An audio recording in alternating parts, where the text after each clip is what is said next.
What's up, everyone? Welcome back to another episode of the Double Doors podcast. Different stream style than what we have been doing, I guess, in the last few weeks, which have been all the commentary over all of the streams and everything like that. Liam, you for sure have been busy as hell. You just spent 2 weeks in Katowice, so we're gonna obviously be talking about that. How you doing, my man? Tired. I'm not too bad, but I am tired. There's so much bloody Counter Strike going on at the moment, man. Between qualifiers, Katowice, and EPL. EPL's gonna be 5 weeks long. Like, I not know. including the stuff with the RMR. This is just gonna be a crazy time for Counter Strike. Oh, I know. And we have literally so much to get to since we didn't do any Katowice post interview because we had the week of the RMRs, which God, I can't be a streamer. I've realized content is fun and all, but I can't be a streamer. 8 hours. Well, to be fair, I did like a full day of work and then I was like, okay, let's go on camera for like 8 hours. So once again, shout out to producer Martin, always behind our computers, always behind the streams. Clap it up for him. Big work out of him for this past week. Um, yeah. So tell me about Katowice, man. How are you doing there? How was it? Was it fun? Was it cold as hell? Man, cold as hell is an understatement. Like, there were some nights where we were leaving, and like this, they changed the schedule from Cologne, where they had like 3 streams, and we'd start early, finish late, but we'd get 4 days off. Now we kind of started a lot later, but we still finished late, but we got 2 days off, which was great because Katowice, there's really nothing to do in that city, and I did not fancy going out to Krakow. I wanted to take my 2 days off, and that's exactly what I did. Um, Tournament in general, I was pretty happy with. Like, some people weren't big fan like the level of games, but I don't know. We got to see Complexity come out of their shell. We got IHC being an upset team. We got to see Yeah. Liquid really kind of like keep up their consistency of making playoffs and being good. So yeah, like, I don't think there was too many surprises. I mean, and we also got to see the dominance of G2, which, as we Well, speak, has kind I of th- been faltered a bit with C9. But I think genuinely the big surprise is that like Complexity finished top 8 in Katowice, which is huge for especially for this team. They never have made it to the top 8 like anywhere close to something of an international land like this. And I think what's even better is that they people like we watched that Outsiders game and we went, damn, they actually could have won that. Like oh it, yeah, it, it was close at times, but like it felt like that was more of a Complexity loss than an Outsiders win. And so you're thinking about it going, could you have genuinely had once again 2 North American teams back onto like the main stage? This is what we're talking about here is like these teams are coming back. They're really making steps, and you see Complexity and Liquid like really pushing out front. And what's been really cool now is that it's so much more of like a disappointment when you don't have Liquid in a final. You know what I mean? Like if they're mm, not making it to these grand finals, we're looking at it like, this sucks. Like they went to the Blast World final and it was like great, it was amazing. And then they lost and we're like, oh, whatever. Like they suck. But that's not the case. Like they're really starting to find the form of the consistency. Was there any cool insights that you learned in Katowice? I know that you were saying some players at the time were like there was land fluke that was floating around to everyone. yeah. I mean, like, the joke with Liquid is that everyone kind of gets post LAN flu, but Ykinder just gets flu at LAN. Like, he's always the one that seems to be sick every LAN that I've gone to, the guy's been sick. It doesn't affect his performance ridiculously. Like, I don't think he was great in Katowice, Yeah, but I mean, other tournaments that I've been to, he's been fantastic. I think in terms of like Liquid, it's great to see them kind of like uphold that consistency. Like, a lot of the players, when I talk to them, they're like, "Yeah, playoffs is our destination now. This is where we're. This is like the low bar that we've set. Like, if we miss playoffs, then we fail to meet our expectations." I think it's only a matter of time that they do pick up a title, because storyline wise, Katowice only made sense to be a heroic G2 final. Number one yeah, versus number two, both teams hitting their peak. And that's the thing, is like, final day, G2 had 4 players in contention for an MVP. That's a team that you're going to really, really struggle to beat on any given day, considering like it was like literally like 4 superstars popping off at the same time. So like, Liquid were just unfortunate that they had to run into those 2 teams at that time. In terms of Complexity, I think it's, as great as the performance was, I think they really, really needed that playoffs experience by beating Outsiders. Because like, if they get to play Navi in front of that roaring crowd in the Spodek, and the Spodek was loud, I think it would have been a real interesting way for them to kind of like break out of their shell. Because like, we know that they can make playoffs. They've done it before at EPL. this isn't like fully something new, but playing in front of a massive crowd, that's the point that Complexity need to be hitting now at this time. Yeah. Especially with Pro League coming up. I don't know exactly when their group is. I think they might be next week. So they're going to be in the same group as Furia and Imperial, but thankfully they're also on the opposite side of that group. So we don't have to see them really play in the first. Their first matchup is going to be against Big, which is a BO3, which I think is much better than when they had to play Big as the opening to Katowice. So they might actually have a shot at getting that one. And then it's a rematch up against Heroic. So hopefully none of their computers crash against Big this time. yeah. Hoi, hoi. But low key though, small shout out to that game. Furia Imperial. I'm so excited to see Furia just backhand Imperial. That's what I'd love to see. I don't know. I think that's going to be both of them are shy at the moment. Listen, we'll get to Pro League more so in our conclusions and talk about that. But I think so we need to talk about Katowice. The biggest story coming out of there, and it feels like forever ago because it was almost a month ago. Evil Geniuses beat Heroic. Very exciting. Unfortunately, now we have to talk about how all this shit has gone sideways, right? They beat Heroic and then they lose everything else. You know what? Fine. They beat Heroic. Everyone can look at that and be like, that was the great thing.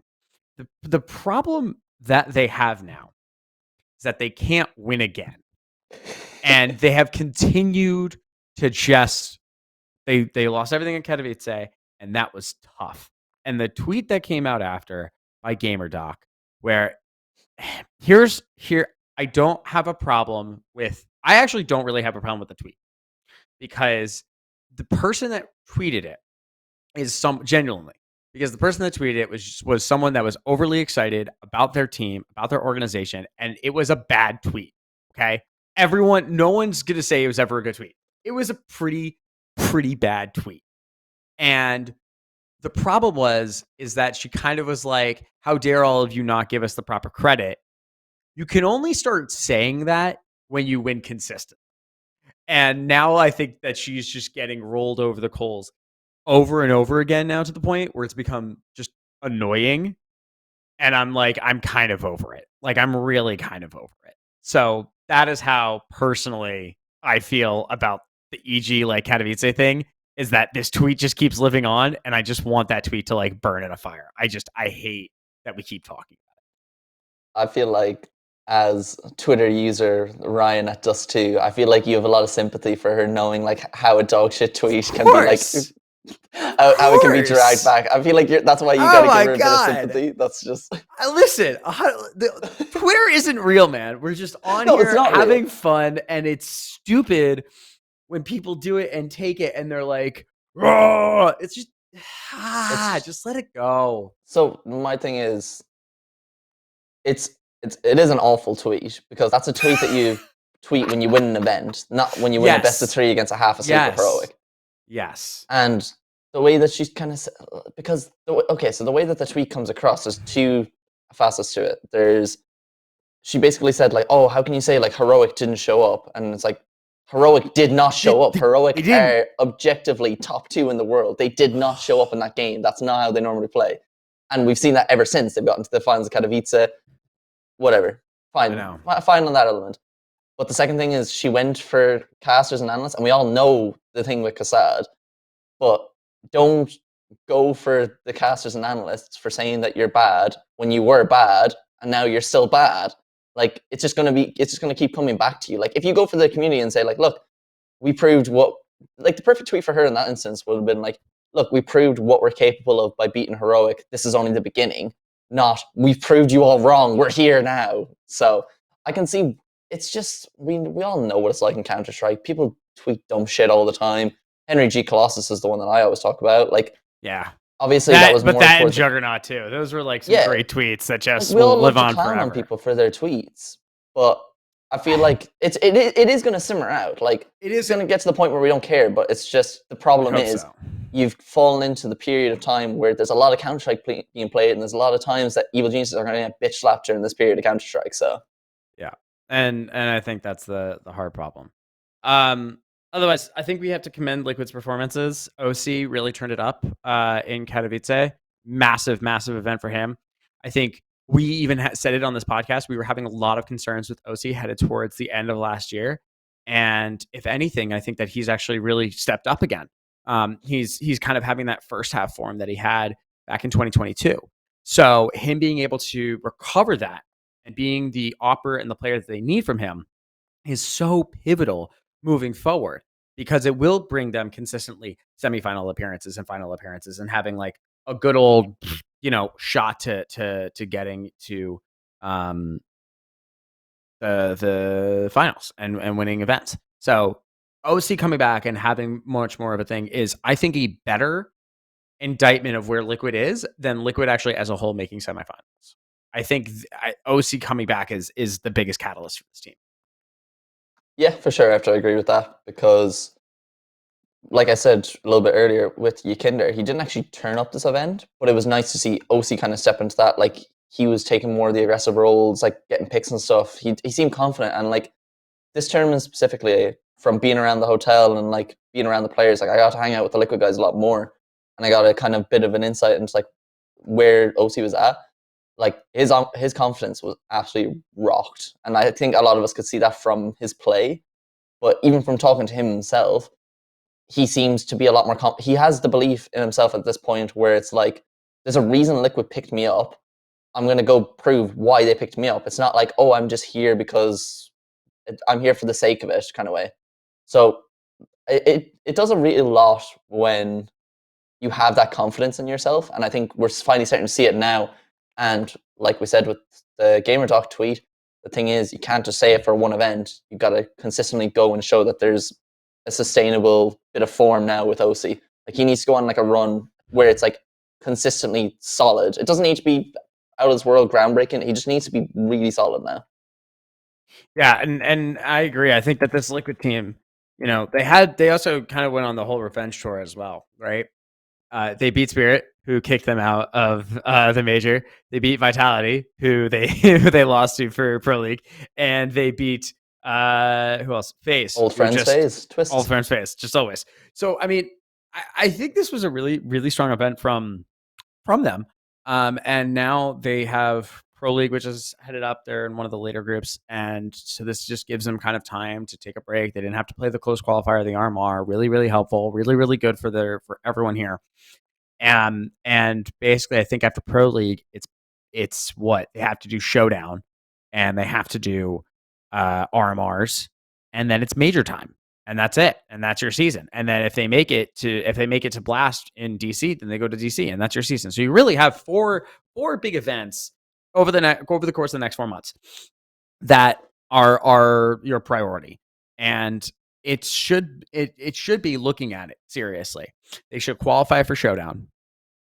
They should absolutely make top 16 at the major. They should 100% make top 8 at this major. I think that this team, after the addition of Yakinder, now being fully into it, now having almost a full year under their belt, because that's what it's going to be, because Yakinder joined before Cologne of last year.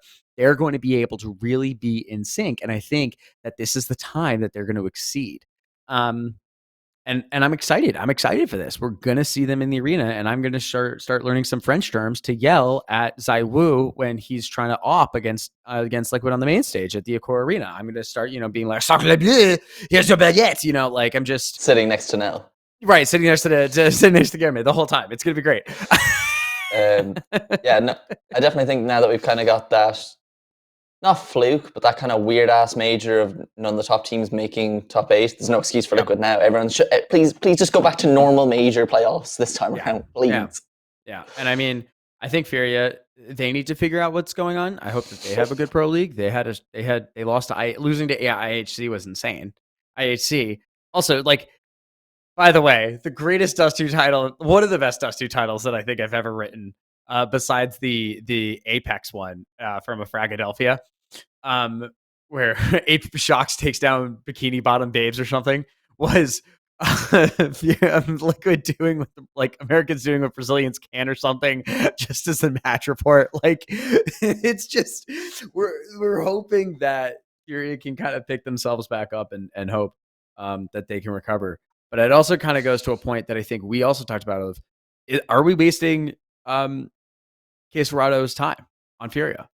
This is the best player that Brazil has, genuinely. And is this Furia team enough to move forward to win a major? They should be. They're not. What's the problem? I don't know And what so, the problem and with I know I what don't. the problem with Fury is, but the problem with Fury doesn't want to admit that he's the problem with Fury because he seems to be very stubborn in that it's his way or the highway. And I feel bad because I love him, but it's art. Yeah. Art's adaptability as an IGL. And the thing is, it's not even like I'm just saying this off the cuff. Like I've talked to the Brazilians, they all say the same thing. Art's way is this is my way. I don't care what people are saying, that they know it's aggressive, they know it's readable. We're doing it my way. Yeah. So, and it's a shame because I think if he has that adaptability as an IGL where he can turn on that aggressive side, but then he can hit the pause button, make them panic until 30 seconds, they push into the crosshairs 5v4, and then you push into the side the same way like an outsiders do. Like, this team would be lethal. Yeah. Also, I don't want to put too much credence into one tournament because I think we all have those tournaments where one region kind of bombs out, does really shit. I've never felt worse for the Brazilians than watching them after the play and have no teams to discuss. I can't. That part does suck, right? Because you had two of our friends from Dust to Brazil had to go to Katowice, and this whole idea. I mean, they had Pain Gaming. They had who was the other team that they had? It was Pain Gaming, Furia, MIBR. Insani. And Insani has a great storyline. Insani has been amazing. He's been a revolution ever. That was his first LAN event, and he's looked like one of the best players that Brazil has brought up in years. Like, really, this is a guy that's like a next Cello, a next Jota. He's gonna be one of these top players, and he's gonna get his recognition. And it's crazy that MIBR just fucking found him, and it's brought new life to that team. It's really brought new life. Who would have thought that Imperials taking an MIBR player would make MIBR better because they found the funniest thing. It's damn near the funniest thing. Oh, I can't wait to see him in an Imperial jersey in the next 6 months. When inevitably Bolt does leave. He's not good enough. All right, let's move our way onto Katowice for Impact. Tough one overall. I mean, I just don't really want to talk too much about it. I mean, CLG Red, bomb out. Saints, bomb out. The interviews that you did with players from those teams. Tell me about them. I didn't get to do too many because they were gone so fast. I felt bad for Saints. There are 2 games were like the 9 a.m. games, so like everyone was waking up from being out late, finishing up their stuff from IEM, which finished late, and then we wake up and we're like, oh, Saints are knocked out. But I think Saints were kind of unfortunate that they had to run into Enigma Galaxy. I think they probably could have shown a bit of better face against HSG. I think they had 4 rounds across a best of 3. So I think, but from talking to them, it seemed kind of more like, oh, we're just kind of happy to be here. This is like a very new experience for us. First LAN properly as a team. Like, I think Kiki was a stand-in. Like, she's not even on the team fully. CLG Red was a massive one because I went over to watch their games and it just did not look like the top team that we all kind of came to expect from CLG Red. Like, they do have names on that team, the people who can frag. It's still a learning process for them because, like, from talking to them, obviously Goose mentioned it when she was on the podcast initially, that she's only new to leading, she's only new to IGLing, she's still getting used to it, which is okay, fair enough. She'll probably be doing better than last place. Like, I feel bad because, like, I really wanted them to do well. Their fundamentals seemed fine. It just seemed like it was kind of going away from them with some of the rounds. They were just throwing them away. Yeah. But overall, with Impact, the big one was the Furia Enigma Galaxy one. Oh, yeah. Furia, like, I mean, just continue to be one of the America's best teams. Great. It was a great game to watch as well when Furia took on Enigma, because I've had this discussion with a few people, and I feel like I should have mentioned it on the Goose Breeder podcast. I have my new, I figured it out. I figured out what Impact needs for more viewership, and we've had this discussion. What do they need? What do they need? Personality. And that's not in a mean way. They need to shit talk. They need to start rivalries. We need like storylines. I agree. I want Olga versus Anna as like a storyline. I said that's not bad. Olga. That's a good one. Yeah. I said this to Olga. I was like, what do you think about this potential rivalry between you and Anna? And then she's like, no, like as a team, we're doing this. I'm like, don't give me the shit. I want you to say that you're better than Anna. even if you don't believe it, like you have to believe it. If no one else does, that you can be better than Anna, because Anna is ridiculous. Like she's insane. She's insane. And we had this discussion. They were saying like, no, it's more of like a wholesome competition of like, oh, we're all like, it's we're all just the girls supporting each other. We're all here. It's like I was like, no, listen. We the problem that we had a long time in NACS was that, and then we now have drama, and now it's entertaining. On the international scale, it feels like that's a bit boring now too. It doesn't feel like there's a lot of like, fuck this guy. Like, love him or hate him, Cadian knows how to get under Nico's skin. Talks a lot of shit about Nico and G2. And literally, like, they can create a storyline. And I think that's right. I think Impact is a good product. It's a decent product. Happy to watch the games. I enjoyed some of them. I think that the storylines are interesting for Anna and Olga being two very dominant players. It does need that rivalry. And I think that attracts more like I want to see, like, even maybe not like viewership, but at least the consumption of the content of like, oh yeah, I can't wait to see them, Olga shit talking Anna, or like Anna saying how Brazil CS sucks. Like that kind of stuff. So I get what you're saying. In terms of in between rounds, do you know who my favorite pro in the world is? And I've told everyone this, and they all know. What's that? Apex. The man is mental. You know that whatever the result of the round is, he's going to be screaming at you, and it's going to be content. It's going to get so much clips on Twitch and Twitter. It's beautiful, and that's what it needs. Wow. All right. Well, let's move on into probably our least favorite section now to talk about. Depends how you describe least favorite. This is okay. I will say this. The RMR qualifiers. I have never actually been more exhausted in my entire life. I think just purely from a work aspect, I have never worked harder than during this time period.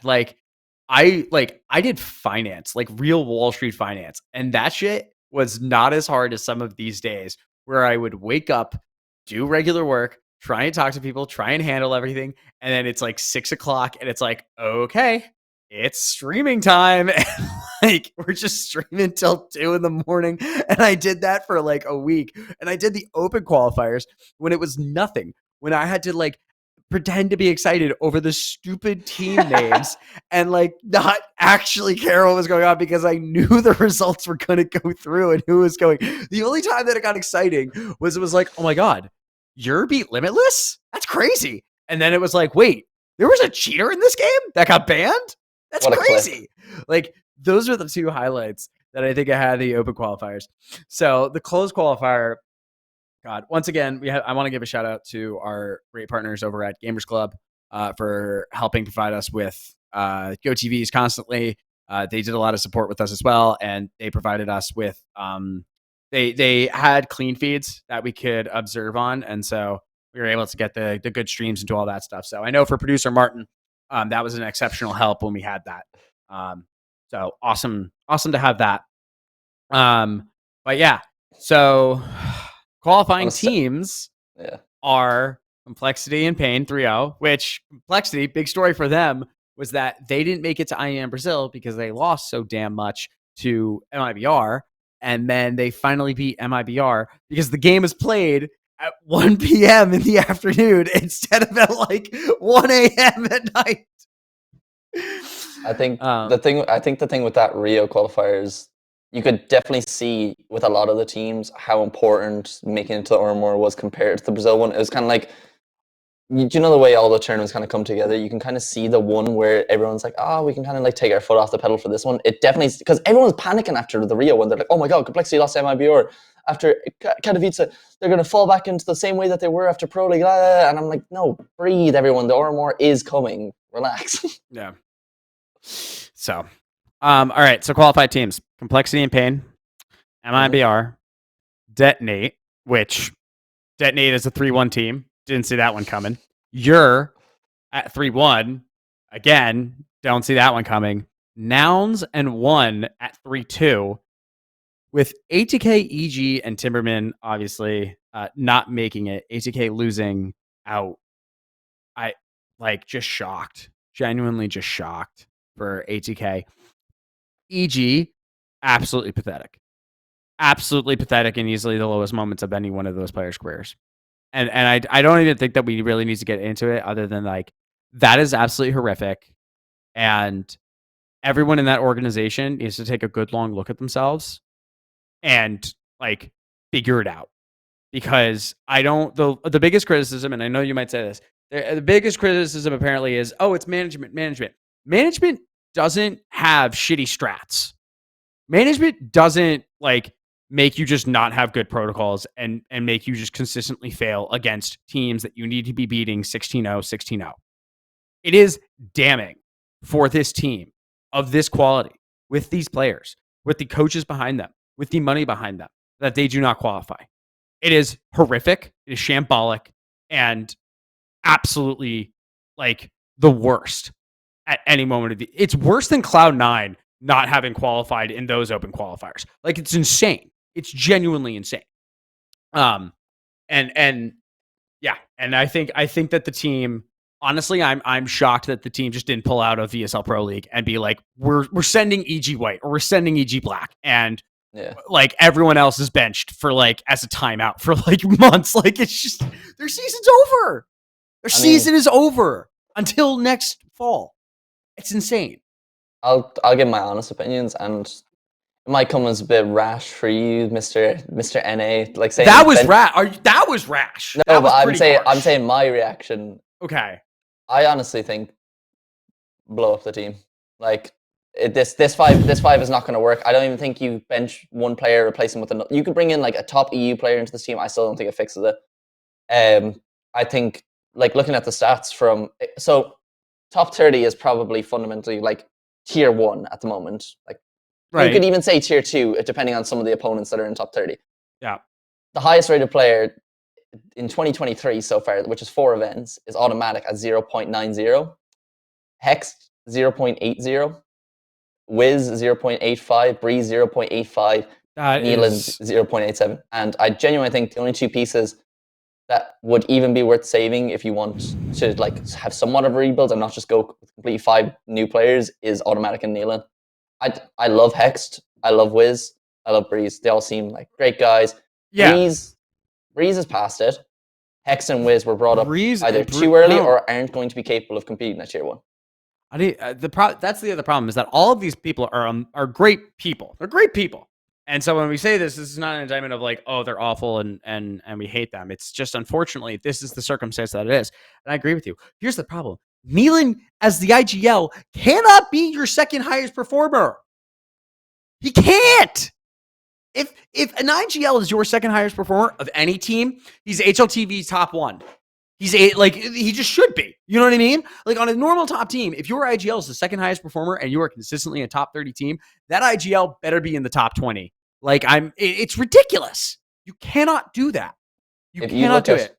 If you look at pretty much every other team in the top 20 to top 30, I'd say, and you said to me Automatic is their star player in 2023, I'd say that's not a top 30 team. Like I don't know. Okay, I don't agree with that one. No, Automatic is a very solid player. Automatic is not a star player in 2023. Disagree with you. I think he is. I think of this team. Yeah, in this team. But like, I'm the star player in like a level 1 Faceit Pug if I'm playing. That's the problem. I think Automatic shines because the rest of the team is struggling. Like Breeze really should have been your star player. Even in this iteration, he should be better than Automatic, but he's not. The reason that Automatic does get the shine he does is because the players around him are not at the level that they should be. Like, I think Automatic's a solid player. He should be your 3rd or 4th option on a top team. Like, he should not be one of your top 2 players, realistically. In 2023, the guy came back from Valorant after a year. Nitro did that, and he's like the bottom fragging IGL. Like, that's the thing. I rate Automatic highly in terms of him as a player, but he's not a star. He's not even a 2nd star. He could be a 3rd, maybe. And that's the big problem that EG are facing now. Do you want to just blow it up and rebuild around him? But where do you go? Because you're not going to go to your talent pipeline because they're not good enough for tier 1 at the moment. I think that the biggest problem is that you have Wiz, who dominated at the level that he was at. The jump up has been very harsh. He had Katowice, and he's had the RMRs, and he's had this. I don't know what happened to the Wiz of old, but the Wiz of old would have qualified to the major with what this lineup was in the close qualifier for North America. Absolutely, absolutely.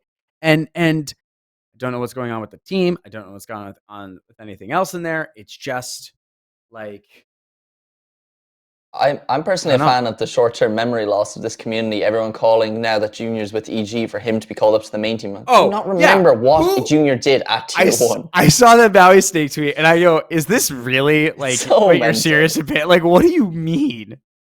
Like, let's be very clear here. Junior was exceptional at the Tier 2 North American level. Dominated. Dumpster. Same thing that Wiz did. Dumpsters. The jump up was just too different. It was just too hard. It was just they couldn't do it, and it's tough and it sucks. But that was the problem, and I just don't see them doing that. The big news also with the RMRs, honestly, with Ur and Detonate, is that they went 3-1, and they had upsets plenty over the way. Detonate has been a team that has struggled for lots of things. And the biggest thing that we can see them doing now is succeeding in ECL. We can see them now succeeding in these qualifiers. And they're going to be heading to the RMR, which is massive. One for this organization, which has been in North America CSGO for a while. And they deserve this outpouring of support here. For Ur, these are cast-offs. They are cast-offs and the Vagabonds, and they are players that have just existed in ECL. They are very good players. Let's not like take my aggrandizing here as like they're bad. They just are. They don't have teams. They came out of Demon Time. Demon Time was supposed to like be a better thing. Stamina left for Strife. Strife doesn't get through, so he leaves the team that ends up qualifying. Like it's just all of it is just like, how did they even get here? It's so funny to me. It's wild. I think it would have been hilarious if ATK did qualify. You'd have DJ from one of the EG teams, Glacier from the other, both going to other organizations that qualify for the major, and then the main EG team does not qualify at all. The irony of that, I think, would have been unreal. And I don't know too much about your team in general. Like, I know, like you said, that it is technically a mix.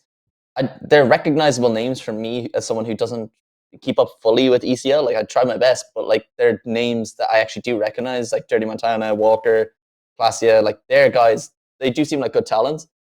But I think out of the teams that were there, I definitely would not have had them as one of the teams to go through, because I think a lot of us probably, to move on, would have had our eyes towards ATK, and I think the ATK roster issues could not have come at a worse time, because this roster was so primed to go to the RMR and maybe even go to the major if things hadn't gone the way that they did. I mean, cutting Pluto, and now you're doing Cacanito for Pro League. I don't even know what to say. Just all of it's weird. All of it's weird. Okay, well, we can talk about EPL in a second. Let's get to the RMR Travel Drama that happened today, and literally as we are speaking, has completely changed course, and it's all solved. Of course, it does. It's all solved as we're talking. Literally as we start the podcast, all the tweets start coming out. Hey guys, we fixed the issue. So here's what was going on for everyone that isn't caught up in the loop. And then we can talk about how we think everything has been handled. Basically, Valve has always supported 5 members of a team plus a coach or a 6th player. So the thing is, they've never actually directly supported coaches. They started supporting. They've done 6 people because you're supposed to have a sub who can also be your coach. For many instances, that's what happened. In early 2021, they changed it so that you could have a coach and a sub who is independent of the coach. So you could have 7 people attending these things. They've done the 6-person travel costs for Rio. They did the 6-person travel costs for PGL, for all the majors that we can really remember here. So the biggest thing then was happening this morning when the player information pack came out that was sent to all these people. I was like, hey, actually, so only 5 people get covered. And so Joshua Mix, who's the head coach of Detonate, was like, well, I'm not going because Detonate is a very small organization and cannot give me $2,000 to go to Mexico. That's just not That's just not possible. And that was the whole case for everything else. And then finally, we wrote all these articles, and they're like, they can't do it. And then just now, Blast and Valve have come out and basically been like, hey guys, so now we can do the 6 people. Do we feel like this was intentional that they did 5, or do we think that this was like a mistake that somehow got like overlooked?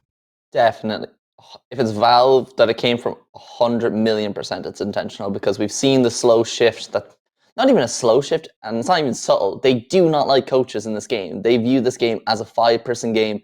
That's all it should have been. And like, I feel like after the coaching bug scandal where coaches were getting banned, I'm surprised that we didn't actually see Valve come out and say, look, no more coaches, get them out. We didn't want them anyways. This is our green light to say, get out. So I wouldn't even be surprised if this was just Blast on their own accord. Like if it came out and said like, oh, Blast are going to send the 6th person as the coach or whatever, whoever you want to send in that spot, and it's Blast that's paying for it, Valve have nothing to do with it, I wouldn't be surprised. Because like, so from what I understand about the whole thing is that Valve basically, when they go to tournament organizers, they're like, hey guys, this is what you're going to do here if you want to do this. Here's how we're going to financially support you. These are all the parameters. That is what I've been told. So that is how I understand it. I could be completely wrong, but this is what I've been told by people involved in these tournaments, and that's how they've negotiated this. So that would basically mean that Valve is the one that said the 5. Now, this could have genuinely been an honest mistake from Valve somehow. They could have just been like, oh, sorry, we typed 5, we meant 6, and now this is fixed and everything's like that. But that is how it's that's how it's gone. So I wouldn't place the blame fully on Blast, but that it's definitely not on Blast. But now they've changed it all, and I don't know again if Valve has been doing this as like Valve is fixing the mistake, or if Blast is going ahead and being like, hey guys, we actually are just going to do it from our own pocket because fuck it. Like, who knows what? Genuinely, there not a lot of details have come out, and importantly, that like it's just getting harder and harder and harder to figure out what the deal is here. No, it definitely comes across as Blast have gone and done this because of the backlash, and it's out of their pocket rather than Valve's. Because good on Blast, damn it, and that's really good on Blast. Seriously, that's just my opinion, because Valve notoriously are not a developer that are very front-facing when it comes to their communication with the teams and on the esports side of things, especially not for Counter-Strike. This was Dota, they'd be all over that shit. Yeah. But when it comes to Counter-Strike, we've always been the redheaded stepchild. So. Well, you. But the biggest problem is that now, like when you ban the coaches, it doesn't actually hurt the organizations, right? Liquid and Furia, they don't care about this. Like, what's $2,000 to them anyways? Seriously, in what they are, players are getting paid upwards of 10, probably around $20,000 to $30,000 a month for this. Like, they're getting hundreds of $1,000s of years in contracts. $2,000 incidentals. Yeah, the manager goes every time. They don't pay for the manager all the time. The manager's going.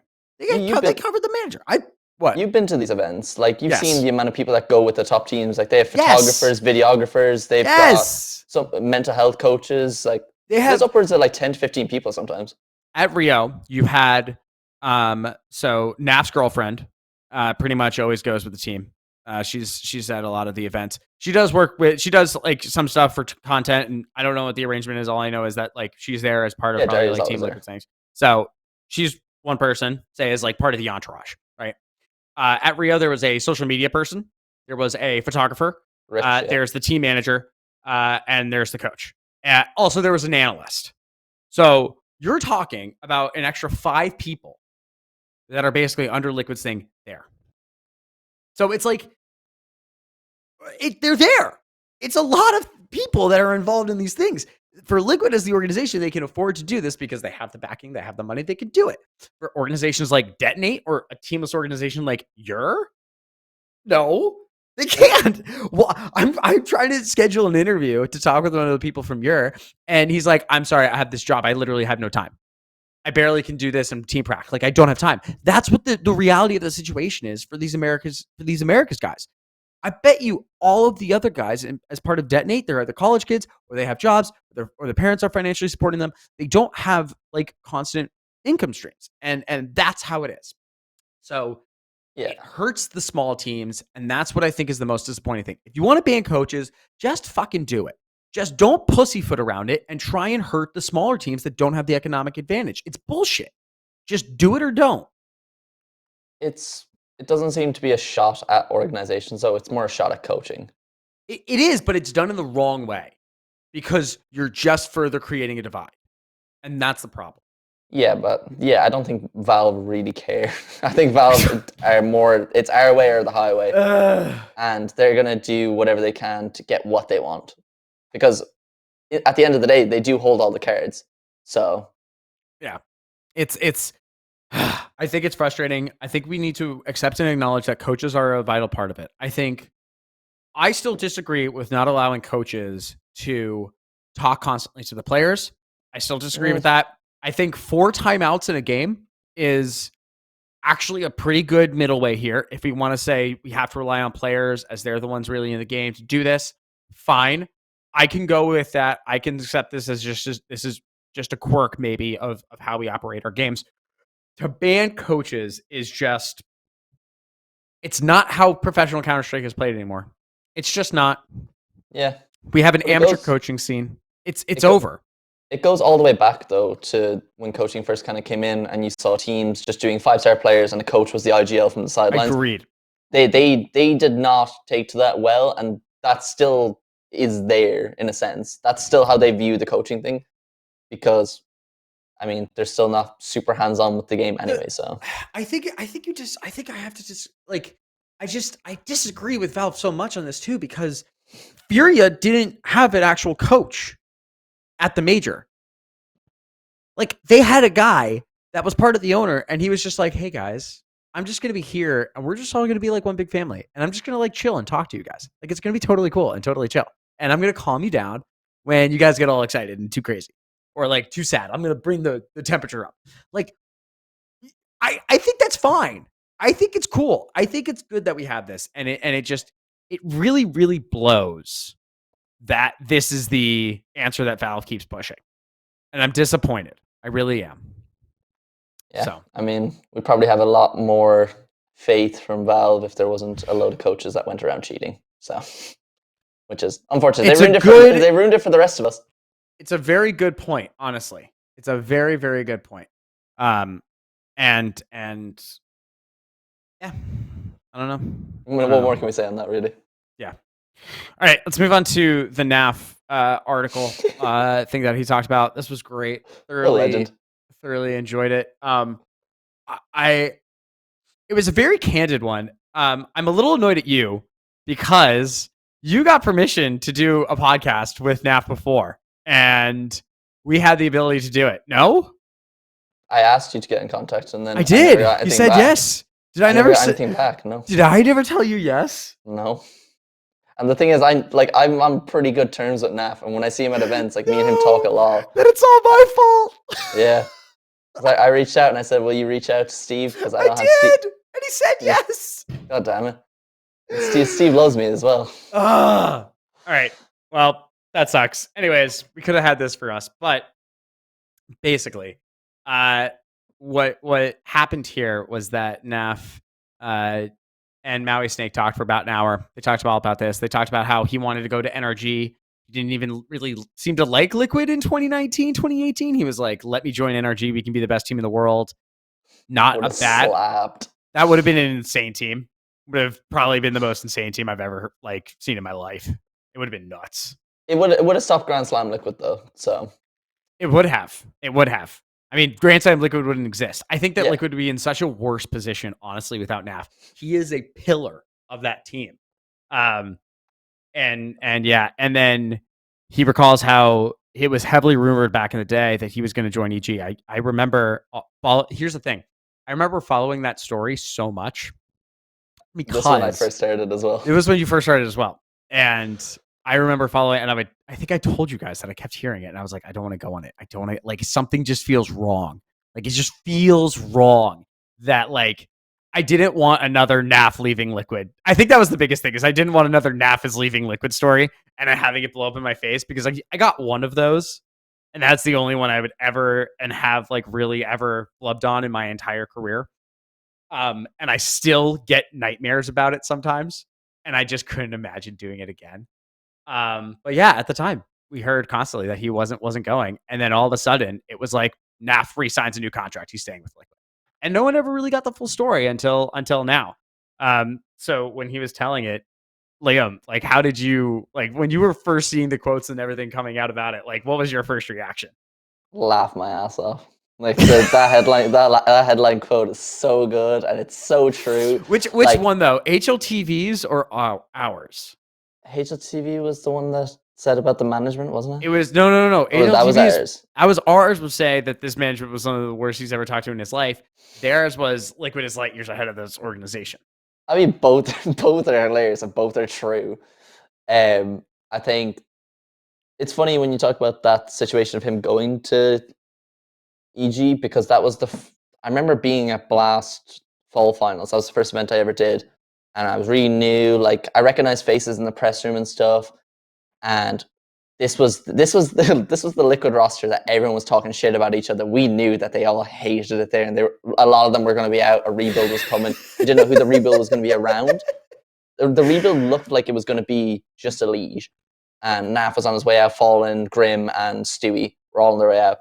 And I remember we were sitting in the crowd watching semi-finals, and I think it was Prof and Striker that I was sitting next to, and one of them pulled out their phone and it said, "NAF signs new 3-year deal with Liquid." And the three of us looked at each other. We were like, "He did what?" Like, none of us could believe that he was staying. Yeah. But when you see the quotes, it clearly comes from his conversations with that organization. Clearly did not line up with the goals that he wanted, and looking at where the two sides are now, he really dodged a bullet. Oh, I think so. The other thing that I think exists here is because in the interview, and I recommend everyone go check it out on Mauisnake's channel. Who great friend of me. I want to say show. He hasn't been on the show yet, but I'm cool guy, good. Good guy. I'm good friends with Alex. The cool part of the interview is how he's talking about how the team is really falling apart, and he clearly makes an allusion to someone, and it clearly is Stewie. It's clearly all about Stewie, and I think everything that has come out about this has been Stewie was the problem. He was the problem. He will forever be the problem. Everything that has happened in EG last year just confirms he was absolutely the biggest issue as part of that team, and it is. And I just, part of me just wants to be like, just go say it. Just go say it. That, like, you had the conversation with management.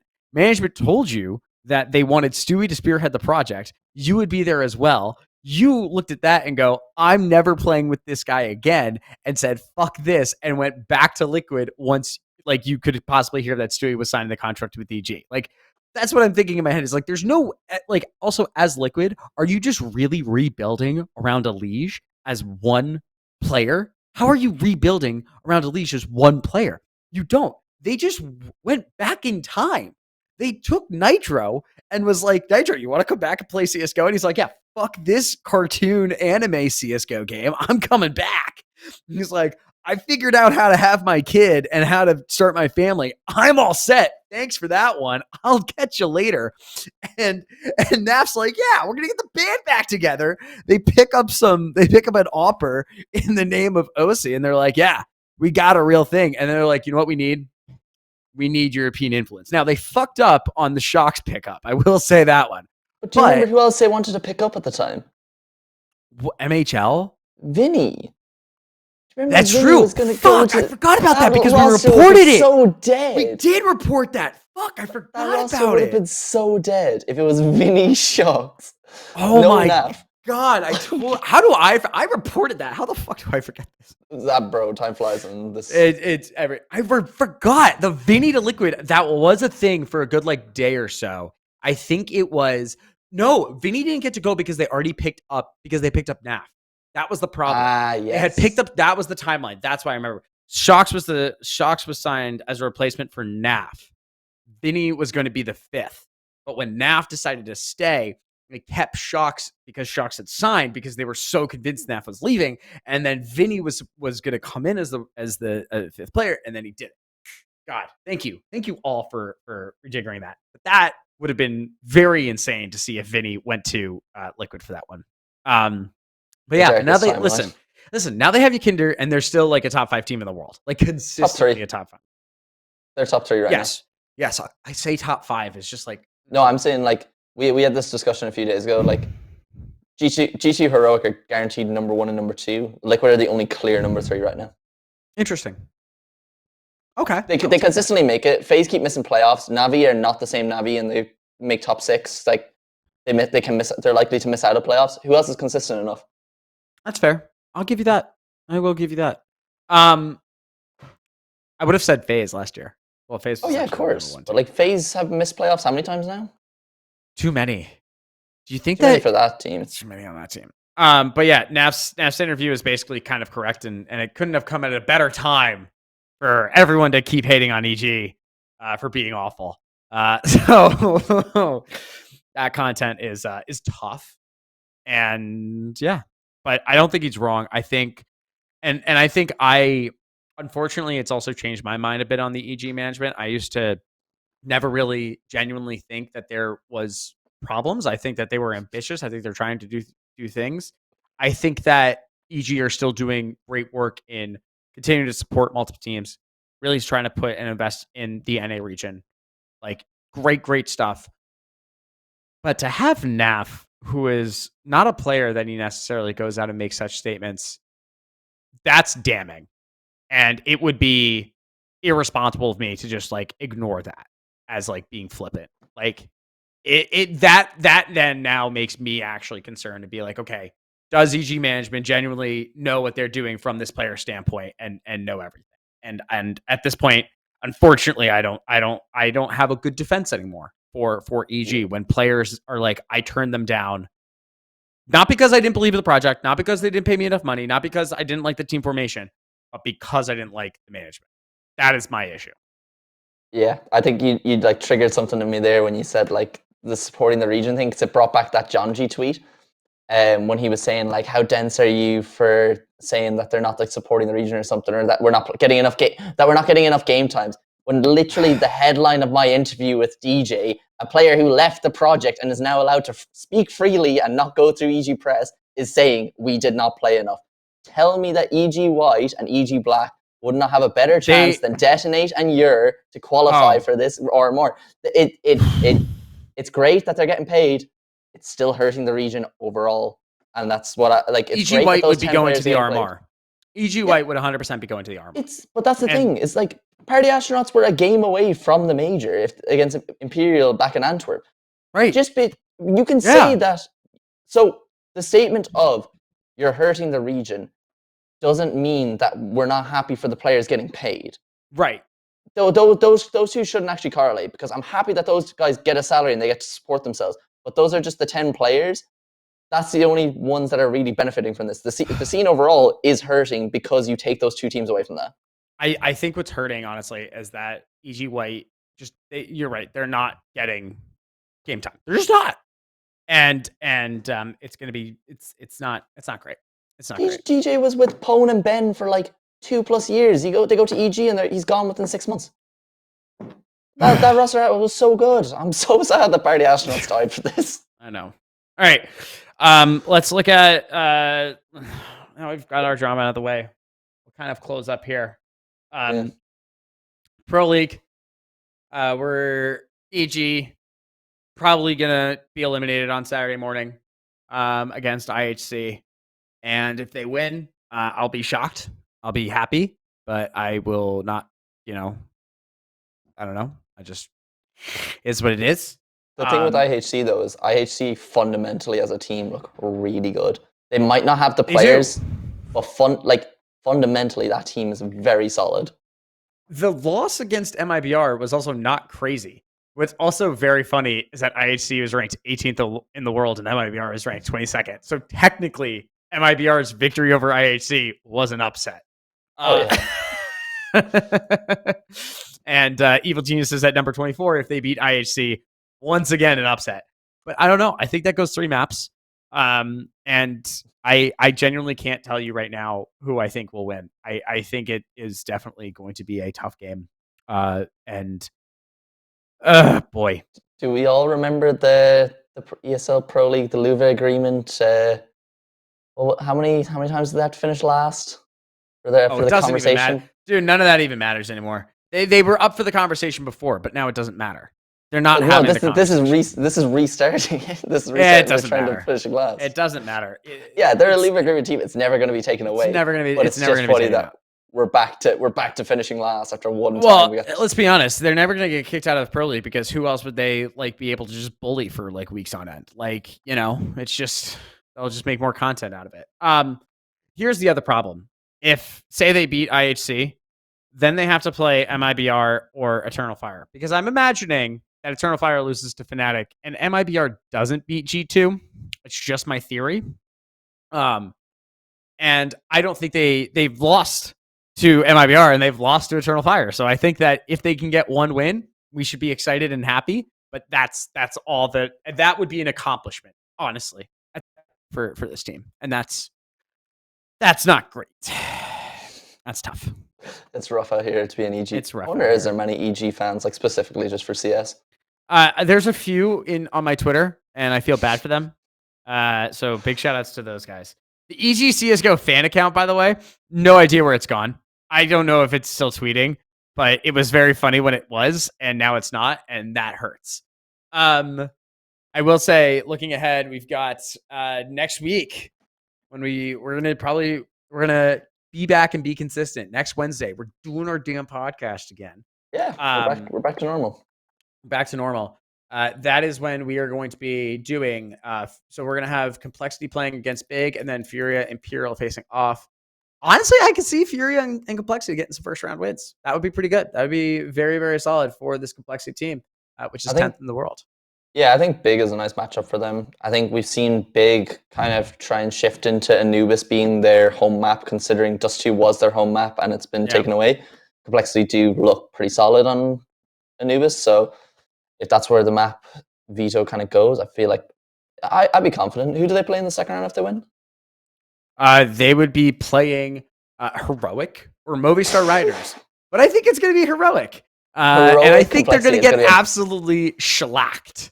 No, I think Complexity and Heroic, stylistically as a matchup, would be very entertaining, and I don't think Heroic would smack them. I think Heroic would take it, but I think that could even go 3 maps. If Complexity can hold the form that they did from... Because you saw Complexity put it up against good teams at Katowice. Yeah. They beat Fnatic, they beat Maus, they did lose to Heroic 2-1, and they nearly took down Major Champions Outsiders, who were notoriously an awful team to play against stylistically. Yeah. So I have faith in the boys. The big interesting thing is going to be Group D when ATK and play ENTS, because their loser matchup is going to be against a team called Rare Atom, and that's on March 15th. That, surprisingly, I think might be ATK's real shot at getting a win at Pro League, which would be huge. We would love to see it. Throwback to Rare Atom during Cologne. I was saying, it must be rough to be an Asian CS fan. And then Striker said to me that Rare Atom at the time were ranked above Complexity in the rankings. ETK, shout out to my boy DJ. He's looking at getting his first Pro League series win, because they only won 1 map when they were there as Party Astronauts. So hopefully they can get Rare Atom in a matchup and take them down. That would be pretty good.